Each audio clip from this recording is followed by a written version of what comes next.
There were many reasons behind the transition to 5v5.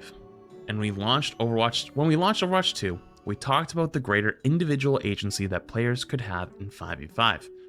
Overwatch is a team sport, and it requires players to rely on each other to be successful. This was even more the case previously, and the game could be frustrating if your team was out of sync. Many times fights in 6v6 couldn't resolve until ultimate abilities came online. Correct that, until ultimate combos could be executed to break through 2 tanks worth of mitigation supported by high, uncontested healing output. The world of 6v6 could have really high highs, but really low lows. One of the design goals of 5v5 was to try to raise that floor, and even though it was at the expense of some of those high moments. I completely agree.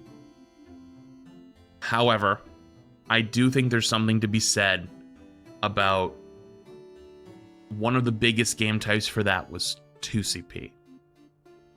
2CP was the game mode where you had to be correct with your ults to win. And if you did not use your ults correctly, you lost.